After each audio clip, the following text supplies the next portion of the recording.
আসসালামু আলাইকুম। সময়টা ২০০০ সালের মাঝামাঝি।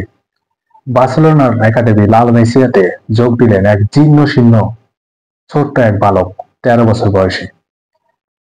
তার ড্রিবলিং ক্ষমতা, তার এত ছোট্ট বয়সে দ্রুতগতি এবং গোল করার দক্ষতায় তাকে বার্সেলোনার লা মেসিয়া থেকে বার্সেলোনার মূল দলে জায়গা করে দিল ২০০৪ সালে এবং সেখান থেকেই তিনি হয়ে উঠতে থাকলেন ইতিহাসের অন্যতম সেরা মহাতারকা। তার নাম লিওনেল মেসি। ২০০৪ সাল থেকে ২০২১ সাল পর্যন্ত এই মোট ১৭ বছর বার্সেলোনাকে এই দীর্ঘ ১৭ বছর কেরিয়ারে তিনি অনেক কিছু দিয়েছেন, নিয়েছেন অনেক কিছু। যেখানে বার্সেলোনার যদি লিওনেল মেসিকে না টানতো হয়তোবা ইতিহাসে এই মহাতারকার জন্মই হতো না। ব্যাপারটা এরকম। আবার লিওনেল মেসি যদি বার্সেলোনার ইতিহাসে না থাকতেন তাহলে বার্সেলোনা হয়তোবা এই এত এত শিরোপা যে অর্জন সেটা অর্জন করতে পারত না। ব্যাপারটা এইরকম।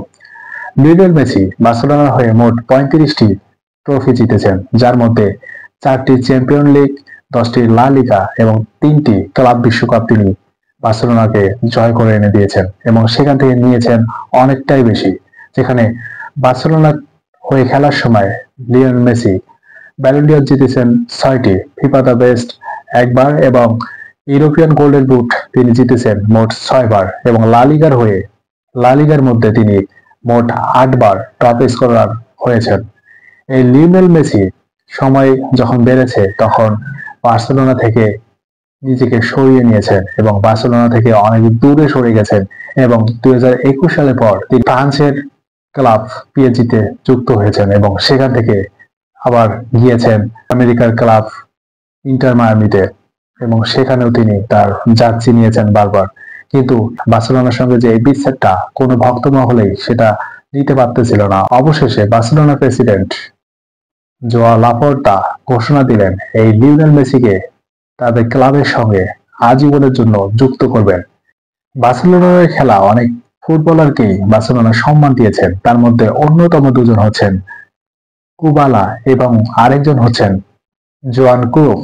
তো এই কুবালা ১৯৫০ থেকে ৬০-এর দশকে বার্সেলোনার হয়ে একজন টপ ফুটবলার ছিলেন এবং বার্সেলোনাকে তিনি অনেক দিয়েছেন এবং সেই স্বীকৃতি স্বরূপ বার্সেলোনা কুবালার ভাস্কর্য ক্যাম্প ন্যুতে স্থাপন করেছে এবং তারপরে জোয়ান ক্রুফ বার্সেলোনার ইতিহাসে সবচেয়ে ডমিনেট করা তারকা, যিনি কিনা একজন প্লেয়ার হিসেবে যেমন বার্সেলোনাকে অনেক কিছু দিয়েছেন তেমনি একজন কোচ হিসেবেও বার্সেলোনাকে অনেক কিছুই তিনি দিয়ে ফেলেছেন।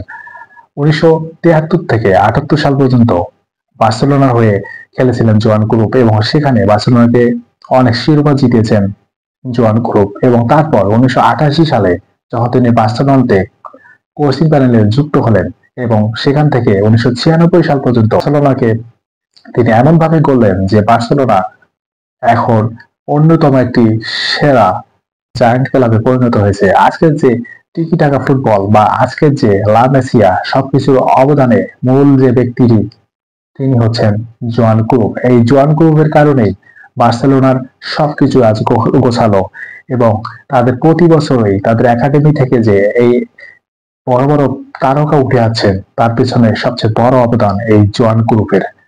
তো জোহান ক্রুফের ভাস্কর্য বার্সেলোনা কিন্তু ইতিমধ্যে স্থাপন করেছেন তার অবদানের স্বীকৃতি স্বরূপ।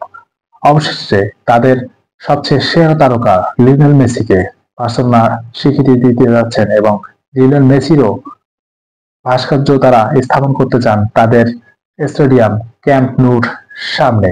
কিন্তু এক্ষেত্রে লিওনেল মেসির পরিবারের সম্মতিটা ক্যাম্প ন্যুর অবশ্যই লাগবে। আর এই কারণেই জোয়ান লাপোর্তা মেসিকে কিছুদিন আগে বার্সেলোনাতে ডেকেছিলেন এবং তার কাছ থেকে বার্সেলোনা কি ধরনের ভাস্কর্য তার স্থাপন করা হবে, কোন ধরনের নকশা হবে, কোথায় স্থাপন করা হবে, আলোচনার পরিপ্রেক্ষিতে লিওনেল মেসিকে তারা এই স্বীকৃতিটা দিবেন। তো এখন থেকে বার্সেলোনার প্রতিটি হোম ম্যাচে লিওনেল মেসি অবশ্যই থাকবেন, সেটা হয়তোবা সশরীরে নয়তোবা তার ভাস্কর্য রূপে। তো সবাই ভালো থাকুন, সুস্থ থাকুন, আল্লাহ হাফেজ।